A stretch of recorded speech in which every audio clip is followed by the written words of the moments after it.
we're going to get through this. Yeah. We've gone through things like this before. It may seem really difficult. It may seem like forever. It's not. Hi, welcome back to Holding Space with Tracy E. Gilchrist. That's me. I am so excited to announce my guest today. He is a groundbreaking actor who has appeared on Queen Sugar, The L Word, Generation Q, and who played a hero and a firefighter in the action-packed Lone Star 911. He really broke ground there as a Black trans character on TV when people really needed to see that. So I'm thrilled to announce my guest today is Brian Michael Smith.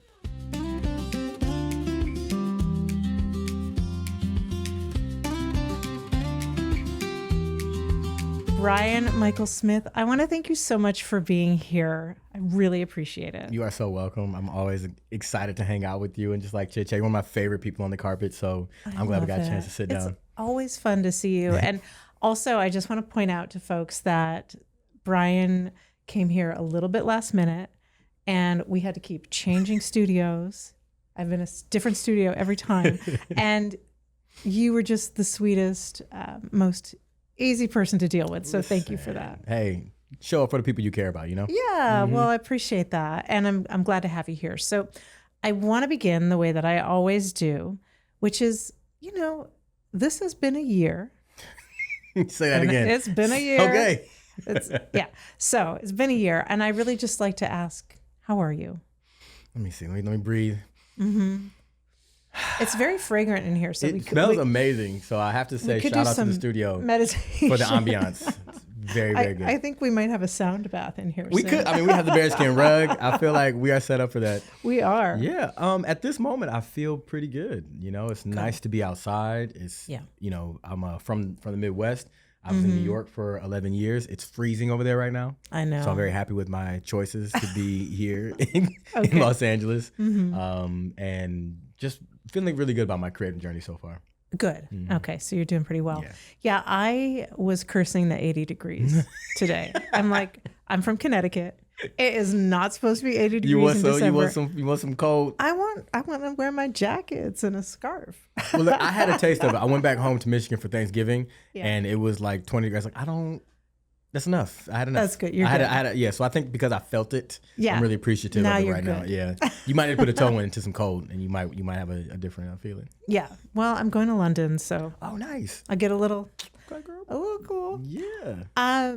We are very close to the holidays. I can't believe it's the end of 2025 already. So how do you like to celebrate? What do you do for the holidays? I love to spend time with my family. So my wife is a Christmas elf. I have to say, Denise Perez loves Christmas. She's a Christmas elf. Yes, she is. We literally just finished doing the tree last night. And by we, I mean, I helped make sure that it was straight. But I mean, each ornament is placed with intention. There's ornaments that have like stories to them. So she really did that out. And surprised her with some Santa Claus Christmas mugs that she really, really liked. So we're gonna have our hot cocoa and our coffee in the mug. So spending time with her is fun because she just really loves it, and she makes me remember like how much I enjoy, the magic of Christmas. So we go to New York because that's where her family is. Okay. And I'll spend time with her for Christmas Eve because she's Dominican, and Dominicans celebrate the night before Christmas more so than getting together on Christmas Day. So I'll be in New York for Christmas Eve. Is that my baby? Well, I should say we have a guest in the house today. Yes. Brian's dog. My sweet baby T'Challa, the king of Wakanda. Good boy. Maybe T'Challa can make an appearance. Maybe. Is this his moment? I'd be okay with that. This is your moment. Come on, baby. You called for attention, and this is his moment. He's coming out. Head first. Come here. That's right. Come here. Yes. What a cutie. Yes. Hi, yes. Boy. Take it out. Unlike Amy Poehler, I love a pet in the podcast. Get into him. Get into his face. He was waiting for this. He was dying for this. Yeah, is there something you want to say about Christmas? You want to tell us what treat? What present do you want? He's like, I'm wearing a red vest. Yeah, right. You want to say ho ho ho? Oh, he said, I don't. Okay, I'm sorry. He's not gonna do that. He said, I am not a show dog. I am a holding dog. Well, I'm happy he's here. Me too, Charlie. This is my boy. This is one of the best gifts. He can hang. You want to hang? All right. He can hang. You hang right here, okay? So Christmas is great. I'll spend time with her and her family in New York. He'll come with us, and then I try to get to Michigan if my mom doesn't come to New York and spend Christmas Day with her. And we love to do like the dinner. We do the gifts, and then we go to the movies. I used to love to go to the movies on Christmas. It is the best. And we would go to like the dollar show because usually like stuff is cheaper. We go to the mall, and some of my favorite movies I've seen in the theater with my mom at Christmas. And Christmas, yes. My parents used to take me. This was back in the day, very, very far back. I was obsessed with Planet of the Apes and King Kong as a child. And this is how, now I'm giving away my age. When the Jessica Lange one came out in the 70s, my parents took me on Christmas Day. That was the first time I remember going to the movies on Christmas Day. I saw King Kong. Yes. I've also seen Brokeback Mountain on Christmas Day. Is that right? Yes. What a day. What a treat. You wanted to feel some feelings on Christmas, I suppose. Yeah, I saw Brokeback Mountain with my Jewish girlfriend, and then we had Chinese food. And Come on, that is peak Christmas right there. Oh, my God. Yeah, I love that. Yeah. What are some movies you and your mom have seen on Oh, Christmas? my God. My favorite is 1996's The Long Kiss Goodnight, which is now my favorite Christmas Gina movie. Davis. Gina Davis And Samuel L. Jackson. Yeah. It's a Rennie Harlan film. And we didn't know what, like, it was great about seeing movies on Christmas Day at the dollar show or like, just pick a movie and just roll. We didn't know anything about it. And so we didn't know what the premise was or anything. So we're watching it and we're like, what is this? And it was just twist, turn, surprise. Yeah. It's hilarious. It has a little bit of Christmas in there. But I mean, like we still, to this day, we like quote it. Yeah. This ain't no ham sandwich, pal. This ain't no ham on rye either, boy. Like, come on. I'm overdue for a rewatch. It's time. And I'll tell you what, Vidiots is showing it on December 19th in a little theater. Oh, I might go. Yeah, I'm pulling Are up. you going? Of course. I can't not see it I in might the theater. go. Yeah. I might go. Yes. All right. I love Gina Davis. She was an early woman in action. Yes. And like, I mean, she owned it. Like, I loved her from A League of Their Own. I just thought she was amazing in that. And, I loved her in Thelma and Louise. But to see her as like this dual role, like she played them both like so convincing. Yeah. I love Charlie Baltimore. It's a great movie. All right. I'm going to Vidiots on the 19th. I love that. Thank you. You're welcome. This year was the end of 911 Lone Star. It was. After 5 seasons. 5 seasons. And would you just talk a little bit about, we're going to talk a little bit more about Lone Star, but would you talk a little bit about what that was like for you to have that come to an end? I mean, it was on one hand, like really bitter, like it's just bittersweet, right? Like on one hand, it was such an amazing experience. And one of these things that we thought was like, oh, well, this is going to go for a long time. The fans really love the show. We as a cast, like when you have an ensemble of more than like 4 people, it's hard to, get along with everyone or, get all these very different personalities to really mesh. And for some reason, shout out to the casting, shout out to Tim Minear and to Ryan Murphy for, making the decision on who they're going to bring into this to trust it. Like everybody really clicked. They all brought their own specific kind of energy. So it really did have this like family kind of vibe. And we went through a lot together. Like we started the show in 2019, in the fall of 2019. And you know what happened in the winter of 2020, right? So we navigated the pandemic together and then we navigated the strikes. And so we just really were there for each other throughout all of that. So it really felt like we had 10 seasons in one just because of what we all went through. It was such an atypical kind of a filming process. Did you take time off for the pandemic, and when did you come back? Yeah, we literally wrapped the last week of February in 2020, and then that's pretty much, I want to say a week later, everything shut down. So we just kind of missed it. We finished it up, and then it aired, and then we were like, are we coming back? And when are we coming back? Because it went from 2 weeks, bend the curve, ride the curve, to 2 more weeks, to a month, to we're supposed to 2 years, right? And it's we're going to be filming in July, and it's so are we? And it's no. Right, no. So they pushed it, and we didn't start filming again until October. But it was by then, if people felt safer about it. The vaccine was coming around, and they had a lot of protocols set up to really make sure. So it was Zone A, Zone B, Zone X, all this stuff. But it was a lot that we had to kind of go through. It was very stressful, and you're still carrying around the trauma of I think we kind of tend to forget it was scary. It was actually you didn't know if people were going to die, if you're going to die, if you're going to catch the disease, if you're going to bring harm to people that you care about, and then your own livelihood was at stake. So we were very excited to go back to work, but then you're also I haven't got it yet. Now if I go back to work, am I going to get it because I went to work? And are people going to really be following the protocol? And, who's doing the thing and who's not doing the thing? I know you have to really trust your colleagues. You do. And that was something that kind of took a weight off because, again, there was this sense of unity amongst the cast and the crew on the show where everybody really was like, we want to make this work. We want us all to put this together. We enjoy doing this, and it's a crazy show. Like, we're basically making action movies in, it's 8 to 10 days. And it's supposed to be 8, but usually it's always a few more days, but that's a big order. And somehow, because of the professionalism, because of the level of like skill and talent that they had on the show, from the writing room all the way to the crew, like we were able to knock it out. And you kept safe. And we kept safe. That's so wild. Yeah. So coming to an end was like you want to have opportunities to do more things, and it's we shoot like 9 months out of the year, so you have a really tight window of when you can do other things. Yeah. So it's like, okay, well, at least I'll have more time to do something else. But it's like, I'm really gonna miss doing this. So you like every day you come to work, you don't know what you're going to be doing, right? Like one day you're going to be dangling from a tree. The next one you're going to be doing this really intensive scene. The next moment, like, okay, there's an asteroid coming. We have to play, an asteroid. So it really gave, as an actor, it was like a great experience of like a jungle gym, like a workout. Like I got to work out every kind of muscle, as a performer on that show.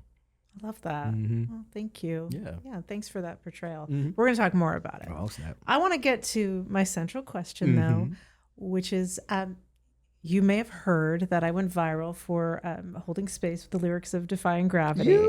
Yeah, imagine that. And that was really born out of how that song has changed over time and means something different to various people. And I want to ask you, what is your Defying Gravity? The kind of piece of music or movie, theater, literature that has always been with you and has meaning and maybe changes over time. That thing you kind of come back to for a laugh or solace or whatever it gives you. Something that kind of like makes me feel like I can do anything, kind of Defying Gravity kind of thing? Like that, or, just kind of gives you a little bit of peace when you need it. I've watched, and I grew up watching so much TV. Like I'm a latchkey kid. Like came from the 80s and the 90s. Yeah. And so just in general, going to the movies is kind of like a Defying Gravity for me. Like when I go to a theater, I'm an AMC like A-lister. Just me too. Yes, come on, listen. How many movies can I see? Movie buddies. You better say that, girl. We're doing that. Yes. All right. So. Anytime I get a chance to go to the theater, but I think one of the ones that really made me feel like I want to be a part of this and I want to go and like find my way into Hollywood and create the similar kind of experience that I had in that theater was Titanic. So it came out in 97. I was 14. And again, I've seen a lot of movies. And this one and I was like a Titanic basher at first. I'm like, how are you going to make a movie about the Titanic? Everybody knows what the ending's going to be. This is so crazy. And I don't know if you remember like the news at the time, but it was like, it kept going over budget. It's the most expensive movie ever made. It's like, how are you going to make a movie about the Titanic? And it's so expensive. Like, what are they doing? This is going to be terrible, blah, blah, blah. Like, we're not going to see it. And I remember came out like December 19th. And I'm like, maybe I'll go see it. I don't know. It's one of the previews that had Celine Dion song. I was like, maybe this might, I don't know. This looks kind of, I'll give it a shot. I'll see. Yeah, let me see. That is one that I saw on Christmas Day. Right? Yeah. And I just remember I went into the theater and I came out and I felt like I had gone somewhere. I felt like I had been on it because, it's 3.5 hours long. Yeah. And I'd never been on a cruise. So even my concept of what a cruise was like, I didn't have everything. And then that time, the Edwardian era, like I didn't know anything about it. So I really felt like it took me somewhere else. And I just connected with so much of the story. The music took me somewhere else. The visuals took me somewhere else. And I was just like, my mind was blown. I had to go back and see it like the next day in the theater. And I'm just was obsessed with it. And I'm like, if something like that can have such an impact on me, like I want to be able to do that, in some way. I have no idea how, but like I want to be a part of things that do that. I mean, that's movie magic. Truly. Yeah. Truly. That's what it felt like. So just to know that kind of magic can be made, like, you know what I mean? I'm like, I don't know how, but I want to do it and just find different ways to do it. So every time it comes on or I hear like the song, it just takes me back to that, like, Yeah. Now, have you ever done the pose on the front of the ship? I have not. I have not done it on the front of the ship. I've done it all over the place. Many a stairwell has been accosted from me kind of doing that. But I was always afraid of falling in the water. You know, that description of like, it's like 1,000 knives stabbing you all over your body. I'm like, I don't want to do that. No, thank you. I don't like sharks. Nah. Yeah, I had an English girlfriend at the time that movie came out, and we were parted. She was in England, and I was in New Jersey, of all places. No, I was in Connecticut. But I cried and cried and cried over the love story. It was like, not about the people dying. It was only about the love story. Yeah, right. It got me. I was so invested. I was like, they're going to go to New York together. I remember there was a few moments where like I'm like, oh, I'm crying in this theater. When that old couple was in the bed, and then when the mom was like reading a bedtime story to her children because she couldn't. I was like, why don't they let them upstairs? I know, it's devastating. Right. I mean, there was so much too, like the classism. The class struggle. It touched on a lot of things. Like even though there were, I'm like, there's no black people in this movie. It was like you still know what it's like to be a person who wants a better life and like try to get something and who's treated and who's been treated as other. Like, yeah. So that was something that I felt was like, again, something can be universal even if it's not specific and in like the magic of the movie in that way. But I remember, of course I cried when she like finally let him go. Yeah. This is terrible. But the one that like just sent me over the edge was when she goes past the Statue of Liberty by herself, and I was just like, they were supposed to be together. I was devastated. I was 14. You know what I mean? The Statue of Liberty has been used to great effect in films. It's got me. That The Day After Tomorrow. Yes, like, it should happen. This should happen. I loved it in The Brutalist. If you saw that. No. Okay. Oh, it's an immigrant story, and he arrives. I can't remember where he's from. But it's the Adrian Europe. Brody movie, yeah. Right? Yep. And he's been like in steerage on this ship, and he comes out, and the first thing he sees is the Statue of Liberty, but because of the angle, it's upside down, which is like such a kind of symbol for America. Message. America. Yes, yeah. Anyway. Well, I want to go back a little bit. Mm-hmm. You grew up in the Midwest? Yes, I did. Ann Arbor? Ann Arbor, yes. Yeah.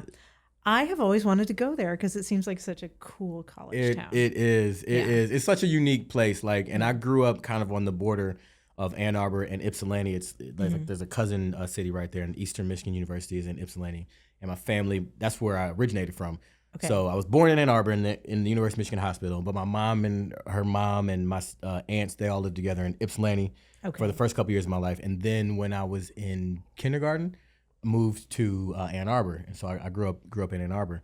But they just have like such a really interesting vibe because, and especially for like the black community, there's a lot of people who came from down south and like settled up there, to have these jobs in the factory. My mom worked at Ford and things like that. So it's like you have this Southern hospitality. Like I remember growing up, and like there was still, before a lot of the land got developed, there was still a lot of places where you can go. Like, so we go with my grandma and like pick beans and like, pick vegetables. And she was really big in the church. So she'd like grow stuff and like give people things at church. And so we had like that kind of community. But then you also had this big university with all of these like cool like things around it, like restaurants that you couldn't find, or museums, like bookstores, huge libraries, like cool coffee shops back in the day. Yeah. And always a sign of back in the day, sign of a college town, I thought, was vegan restaurants. You already know. Because you have them here all the time now. But like, back then it was like a couple lesbians making tempeh. Right. And it's like, what is this? Like, I heard of tofu. Y'all make some other stuff. Like, what are y'all going to go? But yeah, you get exposed to so much stuff. And I ended up going back. I went to college at Kent State University. And I went back to Michigan for a couple of years before I ended up going to New York. And I worked at the Starbucks downtown Ann Arbor. So I spent way more time downtown than I had, even growing up. And it's just, there's nothing really like it because the university isn't just centralized like in one area. Like campus is kind of everywhere, and pieces of the University of Michigan are like just kind of everywhere throughout the town. And so you just kind of have cool. this, so like you can really, encounter just all of these really interesting like places kind of like throughout the city. And then the culture around the football games and just the sports teams in general. Like, again, there's nothing like it. And like my high school, I went to Pioneer High School, and it's like right across the way from the Big House. And so that's the Michigan like stadium, the football stadium.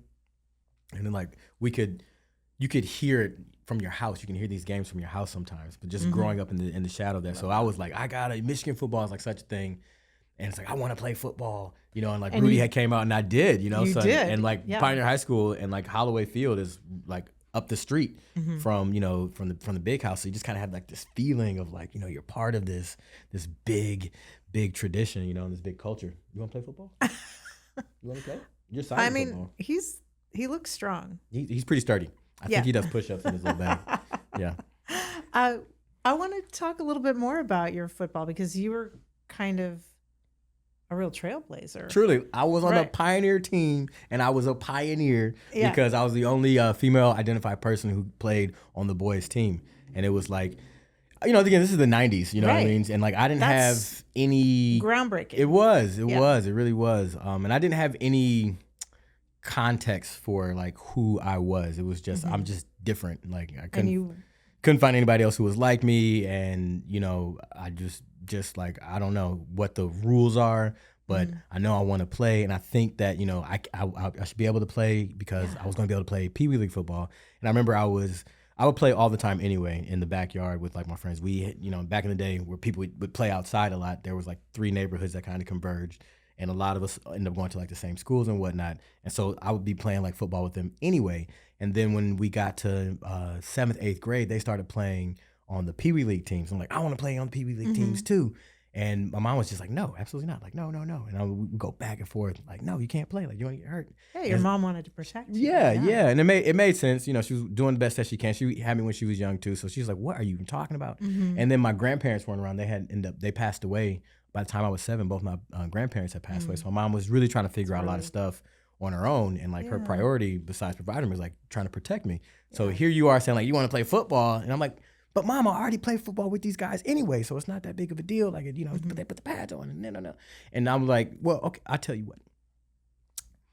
If you can give me a good reason for me not to play, I will stop asking that, And she didn't want to say like, because you're a girl, like, she didn't want to be the one who would like limit me because of gender or anything like that. And so she couldn't, aside from that, come up with a good reason. So she's like, okay, fine, I'll let you play. I'm like, yes, I'm going to play. This is amazing. I can't wait. And then I broke my leg. Oh no. I broke my leg sledding. Like it was a snow day. I was supposed to be in school. I didn't make it through December. Like I feel like she told me, just before it. And like maybe a couple weeks later, I like smashed my leg so much I had to be in the hospital for 9 days. I had multiple surgeries. I mean, I almost lost the leg. I had a metal plate put in there. Oh my God. And I was just like, oh, okay. Well, I'm not going to be able to play Pee Wee League football because by the time this heals up, I'll, 8th grade is over. I missed the 7th grade. I'm not going to be, I have to get the plate taken out for 8th grade. So I'm just not going to be able to play Pee Wee League football. I'll just play in high school. You're like, no, forget Pee Wee. Right. My mom is like, are you like, no? Like she thought like we dodged a bullet and she just navigated like what her worst nightmare was. So she's like, absolutely, like there's no way I'm going to even want to. And I'm like, yeah. And she's like, no. And I'm like, yeah. She's like, no, the doctor. And she's like, doctor, tell him he can't play. And he's like, well, actually, with all that new bone growth, that leg is stronger than the other leg. She's like, doctor, I'm going to kill you. That's not what you're supposed to say. So we back to the drawing board. So she took the track of like, she's terrified of this. She doesn't want to do it, but she doesn't want to stand in the way. So she's like, I'm not saying no, but you're going to have to figure that out on your own if that's what you want to do. And I think in her mind, she was like, how are you going to navigate this? No, I was like, I will figure this out. Like I put my Nintendo together. I will figure out how to get to the practice, how to get to this high school, how to ride the city bus, and how to get to these tryouts, So that's what ended up happening. I figured it out, And you were a fullback. Yeah, I'm like the fullback and a defensive end. And I got there and I was like terrified because I'm like, again, like I'm going, but I don't know anything about like high school football. I don't know anything about this high school. Football starts before school starts. So this is all like brand new to me. And like I'm going here by myself. There's nobody like drop me off and go, this is my kid, they're gonna play, like, and navigate this. Like I'm gonna have to go. And I'm going to tell these people. So what were the coaches like? That's what I thought. I was like scared. I was like, we get up there. And at first I'm like, it's going to be great. And then halfway through that giant parking lot, I'm like, what if they say no? What if I can't play? And I was like, oh no. And I felt really like scared. And I was like, no, I came this far and like, I'm just going to say this. And if they tell me that I can't play, then I'm going to tell them that the Constitution says I don't know. We hadn't had ethics yet. You're like, something. What's my civics class? Right. Well, I'm going to tell them, like, there's some rule. They can't tell me that I can't play. Like, Listen, I just have to. Most people don't know the Constitution anyway. Yeah, so like, I figure they don't know either. So I get there and I'm like prepared for like pushback. And I'm like, yeah, I'm here to play football. And the coach is like looking, they're like, okay, the equipment manager's over here and the freshmen are up on the hill. And so I think their tact was just let football. So it's tryouts. Yeah, let's just do it. Yeah, like try out. Yeah. And so I was like so excited. I got pads, I got my helmet. I'm like, my friends are up there. Yeah. And so it just felt like, oh, great. And it's like, again, that fear came up like, well, what if they could hurt me? My mom kept putting this in my head. They're different than you. They're different and they're going to hurt you. But it's like, I just always knew like, I'm different. Yes. I'm different. So I don't know what is going to happen. Yeah. But I'm not afraid of that. I think, and I realized even early on kind of at that moment, like, there's fear here, but I'm not scared. This is her fear. Yeah. Because, to know yourself that well. Yeah. At that age. But you have, like, I think I was kind of always sort of forced into situations where I had to do more reflection and like knowing of myself at an early age. Because of this sensation or the sense that like I think I know myself better than other people do, even the people who are supposed to know me, even the people who believe that, parents like, I know you better than you. And like, I think to a point, but I think they don't realize when that point ends, there comes a point where you don't know your child more than they know themselves. And you have to get to know who they are telling you that they are. Yeah. And so that was one of those situations where I realized that distinction really early on. It's like, she doesn't know. I can do this. And I got there and then I did it. And I was like, I could do it. And I stayed, I made it through tryouts. And then I played freshman, I played JV, and I played 2 years on varsity. Right. Yeah. Are you, didn't you beat some records or so I played fullback firsts, and right? it was like, I was mostly playing defense. And then we were playing this team in Traverse City and the coaches were like, you want to run the ball? I was like, yeah, I want to run the ball. And so they gave me the ball, and I we ran this trap. I love like 40 trap because the guards will push, one guard will go this way, one guard will go this way, they'll open a hole, and they think you're going to give it to the halfback, but the fullback actually has it. So it's like, I got the ball, and I took off, the hole opened up, and I ran through. I was like, I'm scoring a touchdown. Yes. Awesome. And so that ended up being the first touchdown scored by someone who was female identified on varsity in the state of Michigan. So like I hold that record. And I was like, incredible. That's crazy, yeah. That's incredible. Yeah. Well, thank you for sharing all that. Yeah, thanks for asking. I kind of can't take my eyes off your. You see the resting? Crashed out dog. He is chugging out. This is so he's half Chihuahua, half pug. This is the pug coming out right here. Yeah, pugs are very nappy. Very yes. Nappy. So I want to go back to Lone Star. You played a trans firefighter. Yes. On that. And this is a big deal. It's a Fox show. Would you talk about, if you can, encapsulate what that means to you to have been able to put that character out in the world especially for people who needed to see that? Yeah, I mean, I feel like it was a complete alignment of everything that I wanted to do with my life, my purpose, my artistry. Even going back to like my days of like playing football, of just knowing what it's like to go through life with a lot of people trying to tell you what you can and cannot do, whether it's well-intentioned or malicious, but you taking a moment for yourself and being who you are, And so I feel like I had some quasi examples of that. And I wanted to make sure that I contributed to more examples of that. Cause, growing up as this, kid in Michigan, thinking I am the only person like this and thinking like I have to figure all of this out on my own was really isolating, and like it took a lot and I was able to navigate it. And I'm not saying that I didn't have people who found ways to support me in their ways. Like there's no way I could have, done half the things I've done without people just being like, I don't know what you are, but I love you. You need that. You know what I mean? And so being able to figure that out through different areas, through athletics and through like interpersonal relationship was one thing. But then it's like, I'm a performer and like I'm an actor and I love movies and I love the screen. And so much about what I know about life and stuff came through movies.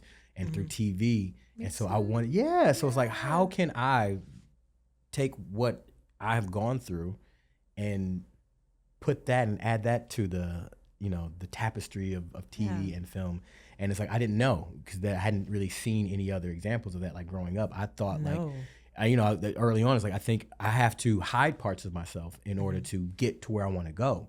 Right. So early on, it was like, I'm just going to learn how to act.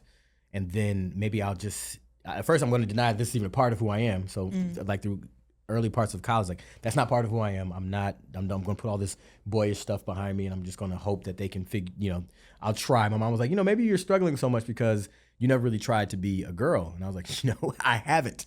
I have actively fought that this entire time. So maybe you're right. Maybe I need to kind of go with the flow of life. This is what is supposed to happen, and there's nobody else like me. And if there's nobody else like me, that means that everybody must have just accepted their fate and just kind of moved in there. So like, maybe I'll give it a shot. So I tried. So from like halfway through junior year of high school through about halfway through sophomore year of college, I was like trying to be what a girl was. But every time I feel like I would dress as perfectly as I could. I would hide as much as myself as I could, and I would really try to show up and like be feminine and whatever. And like people, you're such a guy. And like, what am I supposed to do? You're fighting your nature. Yeah. And like, and the fact that even if I had all this stuff on, even though like I felt like I was in drag, even though I had put all this on and people were still like relating to me as a guy, can you open this? Can you pick this up? Can you do this? Or just talking to me in this way, or, literally just saying you're such a guy.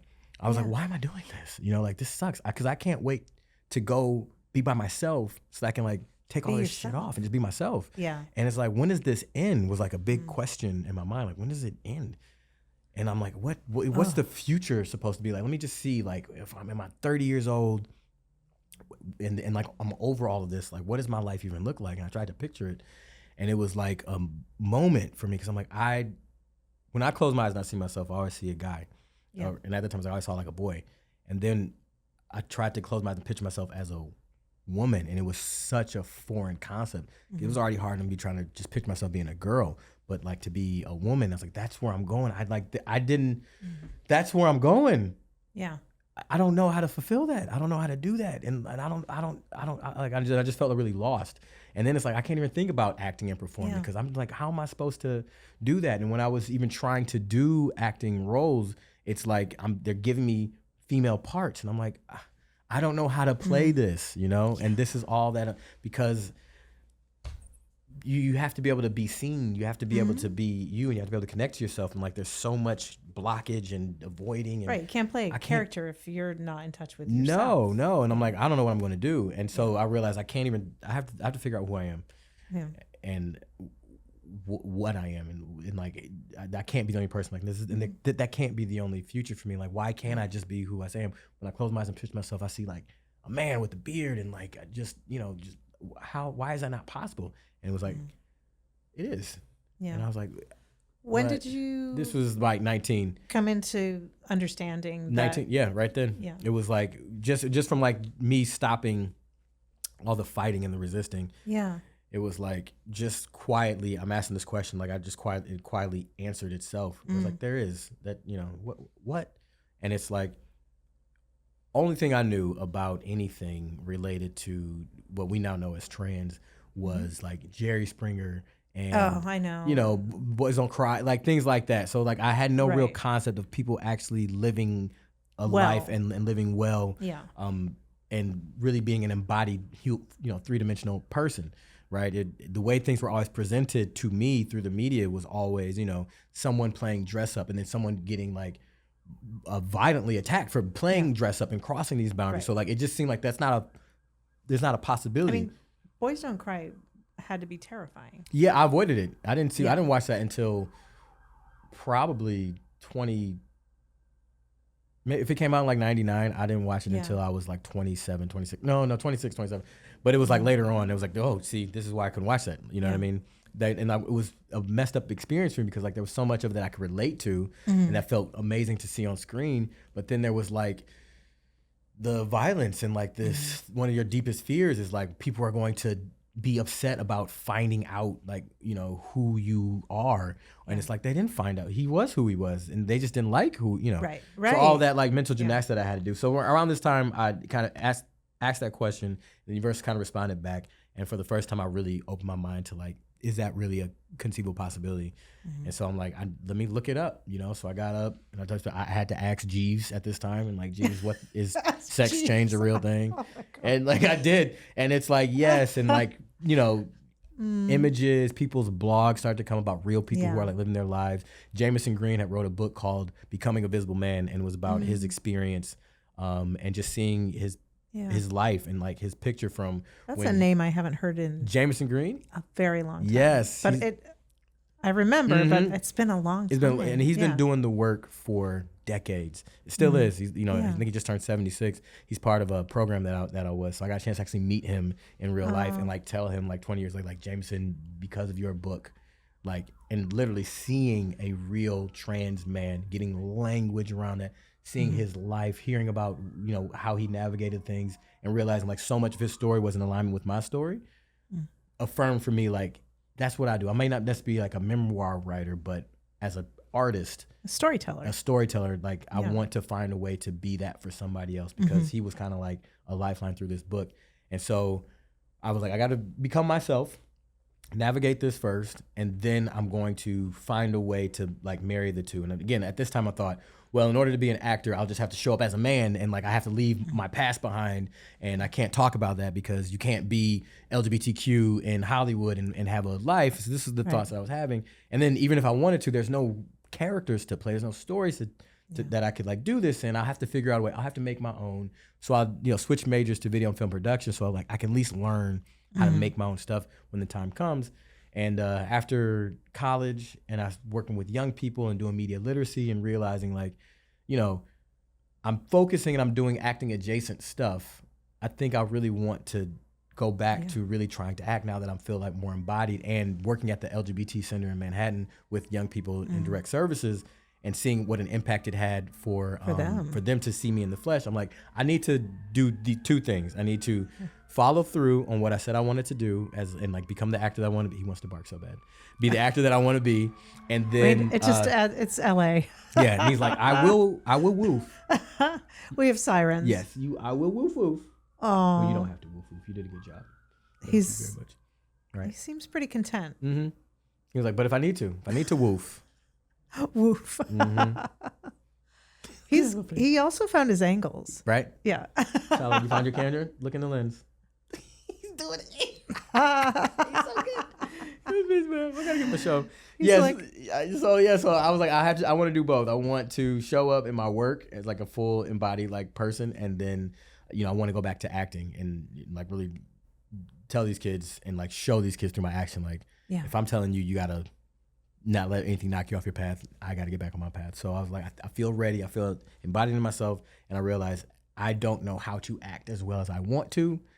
I want to go back to school, and I'm in the perfect place to do that. I'm in New York City, and I already found a book that really spoke to me. This, The Actor's Art and Craft by William Esper. And they have an Esper studio in New York. I'm going to apply. And if I get in, I will continue on this path of, you know, pursuing my acting.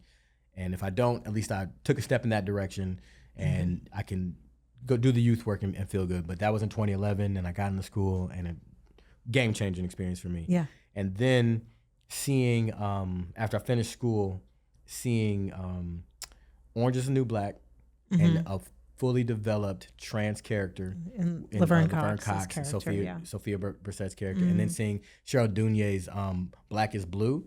The short film. Yes. I love Cheryl. Yes. So she did this film starring Kingston Faraday about a black trans man in the Bay Area. And I'm like, I've never seen a black trans man. That's really good. And so now I know what's possible. So whatever doubt I had about being able to be my full self and be an actor and tell the kinds of stories that I want to is not, it's possible now.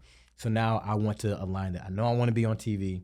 I know I want to play a trans masculine character who isn't in the discovery phase of his life, but who is living in the part of life that I am, all the life that comes afterwards, and all the things that I've learned as a person that I think is valuable, not just for trans people, but for all people. Right. I would love to be able to play a character that does that. And like, I feel like speaking that out start to open the door to Queen Sugar. So I got to play Twan, and that was great. Queen Sugar. Come on.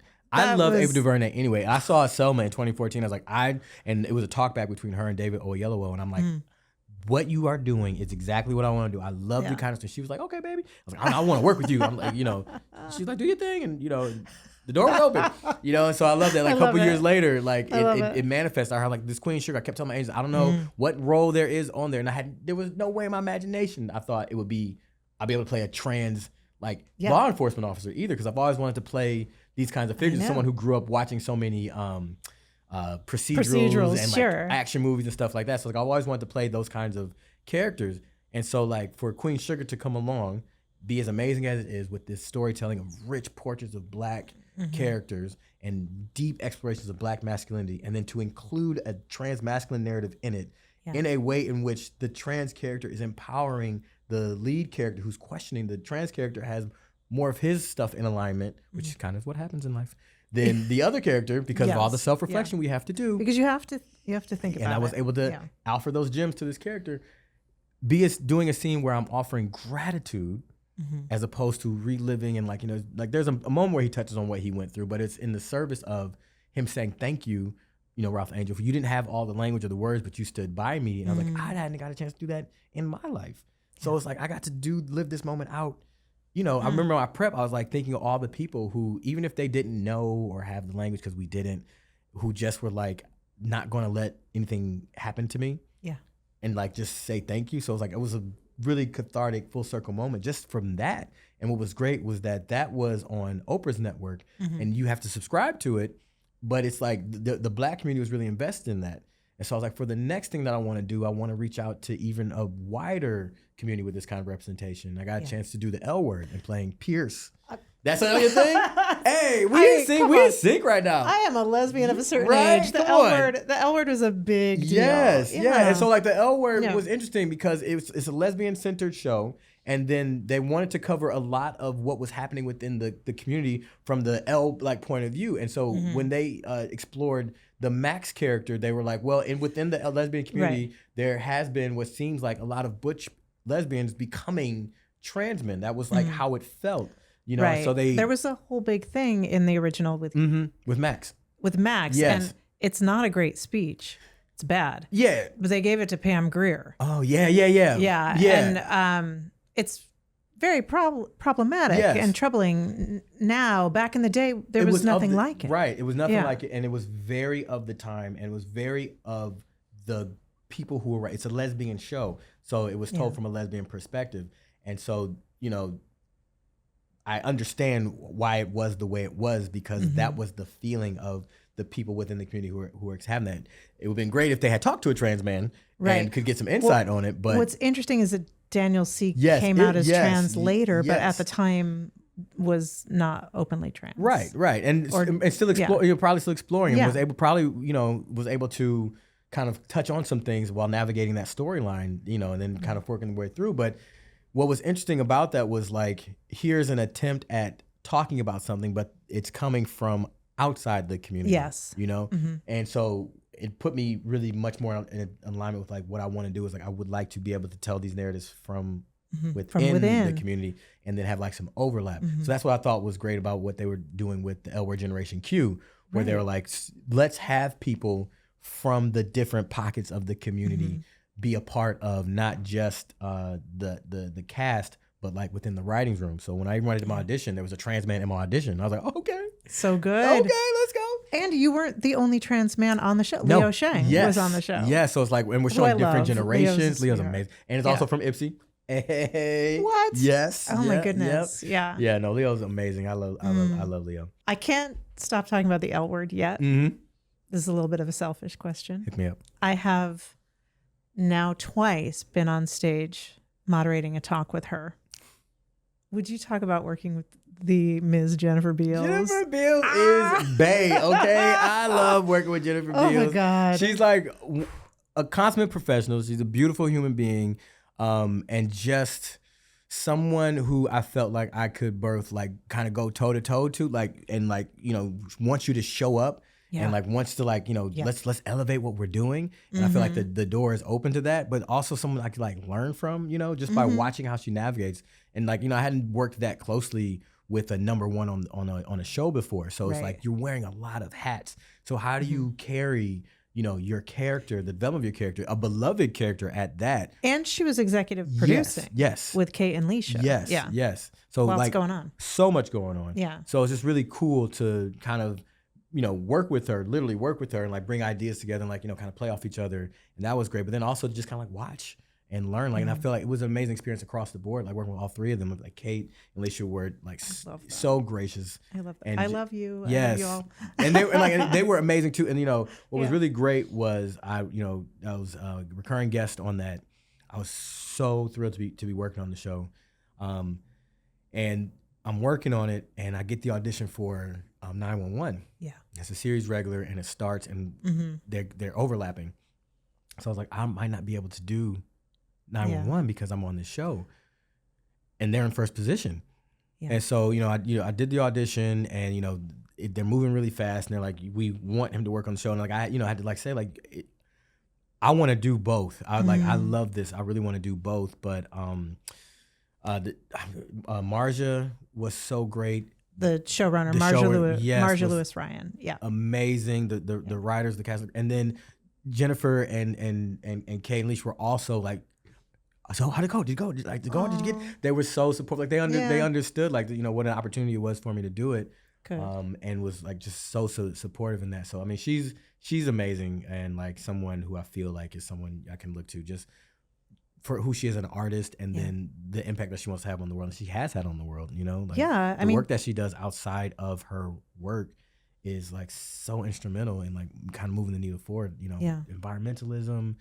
With human rights, like she's even just early roles talking about being biracial. Yes, was huge, and then being such a famous person willing to star as a lesbian in this Showtime show. I mean, that was big, and to carry so much of what goes with that, with grace and like knowing the impact that it has and being intentional with that. And like I want to make sure, same thing. It's like I know I'm on a Fox show.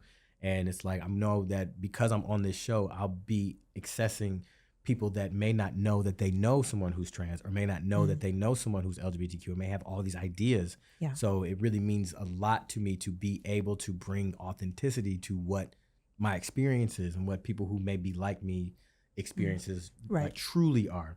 So that whatever narrative they may be carrying from uninformed opinions can be met with like some truth. And so like that sense of responsibility, like I felt because I had worked because I'd done my own sort of like personal development work, because I worked at the LGBTQ Center, because I learned so much from the community, from the history of the LGBTQ community, from the Black community, and then navigating the characters that came before, like Pierce and like Twan, I felt like I can do this. I feel with like Paul. I feel like I can do this within the work. And then I feel like I can do the conversations outside of the work that are going to happen because I know who I am in this experience. And I know I'm not speaking on behalf of the whole community, but I am a part of the community. You know what I mean? Well, and there's a huge responsibility that comes with it. And I mean, your storytelling, but also you playing this role is, you might be somebody's Jameson. Yes. And there's a weight that comes with that, I imagine, in a good way. Yeah. Like it's a significance. It never felt like a weight. Like I gotta really be. It's like I'm just gonna be honest. Yeah. And aware because again, I'm having my own experience, and I can only speak really from like my own experience. But I want to make sure I'm involved in the community so that I'm getting a deeper understanding of what other people may be navigating. And I might not necessarily be able to speak on their behalf, but I can like add some of that to whatever it is in the storytelling that I'm doing. Like for Paul's story, it's like he was the one trans character in the entire show, which is kind of insane given that, it's 5 years and we're in Austin, Texas, right? And then most trans people do have trans friends. Right. So it was like, all right, well, before we end this ride, like we should have some other trans representation here, right? And like one of the pitches for Paul to come work in the station within the show was there might be another young trans person out there. Maybe he, she, or they, might see you working and feel like something's possible for them. And I was like, that's great. So when we were coming back for season 5, I spoke to the showrunner at the time, Rashad. I was like, Rashad, I think we should do something because there is some things that are intergenerational, right? The trans people who came out around my time had different access to information. It was limited. It was hard to get to. It was gate kept in a way. And there was, it wasn't as expansive. Things were still pretty only binary during that time in terms of what was acceptable, or even like the language that you had around things. And then what if we showed like someone who is trans but is non-binary and trans? What if we show someone who's from a different generation, from the generation that's even after that, and like navigate that? And he was like, I love it. Let's figure something out. So we got together and worked something out. So, you get to see that in season 5. That's like, yes, what are the nuances in the trans experience, right? Yeah. Yeah, because I can't be it all. You can't be the one. I can't be the one. You know what I'm saying? If anyone can do it all, I feel like you can. But, give me a challenge. I'll take it on. But, why do it when there's so many other awesome trans people to reach from? We got Miles McKinnon to be on it, to play the role of Jax. Cool. And, I thought it was a wonderful experience, Incredible. So it takes away that sensation of like, I gotta be the one voice. I don't gotta be the one voice, but I can speak really clearly from my point of view. That's right. As you do. Thank you. I want to talk a little bit about, we spoke earlier, I can see my pink socks. Everyone, I'm wearing pink socks. It's okay. I have a dog. Pink socks and a pug. That's this episode. We got some flash. Mm-hmm. I want to talk a little bit about what you're doing. You talking about producing and how that relates to where Hollywood is right now. I mean, this year we're under pressure to get rid of DEI, which is hitting queer people in Hollywood quite hard. Then there's also, like shows aren't being shot here. They're being shot in Georgia and out of the country and elsewhere for tax purposes. And strikes have happened. There's just like a real slowdown here, which I feel. I mean, I imagine you do. Would you talk a little bit about how everything that's happening in Hollywood has kind of steered you in this direction of what you're doing now? Yeah, I would say being someone who has such a singular kind of experience, and being in a place that can sometimes, for like a industry that's built on imagination, when it comes to the business side, there can be a lack of imagination in terms of who's able to do what and maybe what people think that audiences are going to respond to. So you always have this resistance to other people leading stories because like, well, we don't know if that's going to sell, or this might not sell overseas. We don't know if a black hero can sell overseas. So there's always this idea kind of from the top outside of the audiences that thinks like, I don't know about that, And then when you come into the audiences, it's like people are watching anybody. People are really responding to whatever they feel like has some resonance with them. And then the greatest way to take some of the, there's only like 6 kinds of like story arcs and journeys that you can kind of follow in time. So like, what can you really change in the formula? It's like who you follow, who are you following, right? Yeah. And kind of what they have to navigate because of who they are, because of their upbringing, or because of their background, right? So as a creative person, if I wait for somebody to think about me for this other kind of role, I'll be waiting for a really long time, whether we're in this time of contraction or even beforehand, right? Like there was this nice moment where the pendulum seemed to have been swinging more towards diverse because there was a recognition that diverse stories sell. Like people want to see different people in the lead roles, like leading stories. Because we got Transparent and Pose. Yes. Pretty much about 5 years. Yeah. And Gen Q came out around that time. Right. So like people realize like, oh, people want to see this. So now they're throwing money that way and they're hiring people, and that they're like, this is great. And then when it feels like, oh, the people they don't want to see this. There's a contraction. There's a pushback to this. Then let's pull back the funding for these kinds of things, right? And I think when you start to consolidate the people who typically fund things into like 1 or 2 or 3 companies, it's really they all have that same mindset. It's going to be really hard to kind of break through, which is happening right now. But if you look at the history of Hollywood, this is kind of how it always goes, right? you had the studio system who, first there was no movies, there's nothing. And then it was like some people came out and they started to make movies. Then they built like studios, and then they sort of consolidated in the studio system. And it's like only these people can get the contracts and only that. But in the meantime, you had independent filmmakers making movies for that. Like you had Black filmmakers making movies about Black people. Yeah. Like people are going to figure out a way to do things. And then you go, oh, people, there's an audience for that, and they're spending a lot of money going to these theaters. What stories are they going? Let's kind of like mine it. So either we can pay those people to do those stories, we can take those stories and do our version of that story, and then it kind of goes. Then they decide we can't do the studio system. We got to break this up. So now you have more independent theaters and things like that. And then you and TV. Yeah. So they broke things up. So then in the 70s, you have all of these independent like directors really making these like gritty, amazing films. You got the Spielbergs and you got the Scorseses and the Van Peebles, and like it went independent, right?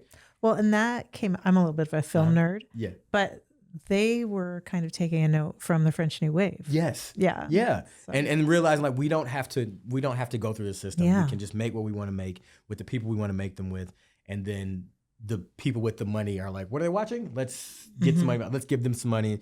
And then you go through the 80s, and it's another period of like a lot of money's going in to the studio things. There was more studios. The independent things that sort of came out of the 70s, early 80s were like getting funding, and they started to consolidate again and conglomerate again. And then you had a similar sort of like strong studio system. Yeah. And then the 90s, like, we're going independent again. Like, let's figure out a way. Things get digitized. So it's sick. And we got new queer cinema. Exactly. Exactly. And then you go from I love this, Brian. Right. And then went digital. And like, so now even more people have access to do things. So it's cyclical. And the answer has always been independent. And that's what leads the charge and leads the way. You're making me feel better about things. You're not here for that, but you explaining this, I know this in my heart that it is cyclical, but hearing it from you, it's really kind of calming because and it doesn't have to be forever. It never is. Like even when you look at like just culturally, and even like for like trans and queer people, it's like we've gone through this before. We've gone through worse. And so, we've gone through almost like nothing, having nothing. Right. Yeah. So we can do it. Yeah. Yeah. We can do it. And the way we got through it in the past is where we're going to get through it now. It's through community. It's through independent connections. It's through backing up and just grassroots, just going and meeting with people. So like, I want to produce, and it feels daunting when you're like by yourself. And you're trying to do things on the computer, and you're sending out messages. And like, not to say that you don't do that, send DMs to people, but what's been really great has been just going to meet up for coffee with other creatives, So I got together with Silas Howard, who did By Hook and by Crook. I love part of that. I mean, Silas, that movie, come on, right? Yeah. And so he's of the same mindset, like you just get together, just make it. You rub some sticks together. You might not have a lot of money, but maybe you got $5, they got 10, and you'll just make some stuff again, and like, and it doesn't have to be the big thing. It doesn't have, but just the process of making something opens doors that you didn't think were possible, and connects you with people in ways you don't think is possible. So I was like, I want to do that. So that's what I ended up doing. Like, I had all these ideas that I've been kind of gestating for years that I want to do. Either I didn't have time because I was working on Lone Star, or just my own thoughts. Like, I don't know how to do this. I can't do it. So then I was like, I'm just going to make something. So I got together with some filmmaker friends, and I made this action movie because I was going to do an action movie. So it's my like homage to The Long Kiss Goodnight, full circle. I will watch that. Please watch it. Yeah, yes. It's called Who Are You, The Forgetful Spy, and it's just I wanted to be that person. Is this a short? It's a short. Yeah. Yeah. And where can I see it? I'll share with you. It went to it's award-winning short film, by the way. It premiered in Detroit Black Film Festival. Yes, and then I got to see it at the Regal Cinema in New York City. So I got to see my movie on a big screen where I would go see movies. We need to support Brian. Please support. All right, you check this out. And it was just incredible to do that. So just know that I can take an idea that I have. I have the capital, with the human capital. Yes. And when you have human capital, it'll generate the financial capital. And it kept me going. So I'm in that space right now where I'm not going to wait for hopefully somebody to kind of see what I want to do. I'm just going to keep moving in the direction of the things I want to bring out into the world. And that I feel like the things that I need are going to manifest. I love it. Yeah. I love it. Between the sent in here, and I feel like this is like a self-help session. Walking too much. You got the dog. You could always do that too, I should, you know what I mean? Speaking of which, do you have a message that you would like to send to queer and trans youth right now? Yes. We're going to get through this. Yeah. We've gone through things like this before. It may seem really difficult. It may seem like forever. It's not. Yeah. Everything changes and you are not alone.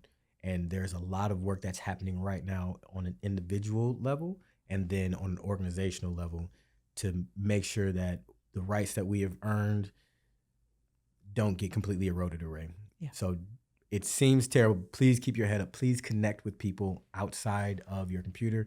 Spend time with people. Find friends. There's people in your community if you can. And that's what's going to get us through this. Is community collective power in real life. Thank you. Mm-hmm. Thanks, Brian. I have two little things that we do to kind of close out the podcast. Oh, yes. All right. So first, very on brand. Mm-hmm. Brian Michael Smith, what are you holding space for right now? I am holding space for T'Challa. You're literally holding space for him to be. I am too in my heart. Right? You have to. He's so cute. Right? He is so cute. Yes, I'm holding space for creativity. Yeah. I feel like collective creativity. I feel like that's where our spirituality lies. That's where we connect with it on the deepest level. And that's what's going to move us in the direction that we're going as a species. I love it. Thank you. You're welcome. All right, we have one final thing. Mm-hmm. We play a game. Yes. It's an easy one. I love games. It's called Hold, Give, or Drop. So you're going to pick 3 things from this hat. Okay. And you're going to hold on to one that may be your favorite, or for some reason you need to hold on to it. And you're going to give one to me that you think I might like or I may need in my life. And then you're going to just drop one. Okay. And these are, since 911 Lone Star, Lone Star. 911 Lone Star. Mm-hmm. Yeah. My poor brain. Since Lone Star was a Ryan Murphy show. Yes. We have Ryan Murphy shows. Oh, yes. So you're going to pick 3. All right. All right, let's see. We got 1. We got 3. Look at that. Perfect. Look at us. All right. Okay. All right. So you have to hold on to one, give me one, and just toss one. Ooh. All right. Okay, that's good. All right, I keep that right there. He's got so many. Oh, my. Okay. Oh, my. All right, let's see. I think I know which one I'm going to hold. Ooh. Oh. Dang. You had me. Uh-oh. All right. I love it when it's a little of a challenge. It is a challenge. Okay. Well, I am going to hold on to Pose for obvious reasons. Amazing show. Yes. So many beautiful people on that show and just breaking ground. So I'm going to keep that for myself. Yes. Yeah, as you should. Yes. I think I don't want to drop any of them. I don't. So just know that, okay? This drop is just because I have to drop one. But I think I will give you... I'll give you Halston. Because Halston's a legend. I loved Halston. And I wrote a story that I was very proud of. I had interviewed Christine Vachon and Dan Minahan, the director. Yes. And I was very proud of the story I wrote. So good choice. And that means I have to drop Dahmer. Oh, yeah. I don't want to. Niecy Nash's performance. We don't want to drop it. I don't want to drop it. Maybe we put her in your pocket or something. I'm not going to drop it. But if I have to let go of something, this one is the most terrifying. So I'll put that down. Yeah. I love that. Yes. Well, thank you for playing. Thank you for having me. This is awesome. Yes, of course. Brian, where can people find you? People can find me on Instagram. I am at @the_Brian Michael and at thebrianmichael.com. All right. Mm-hmm.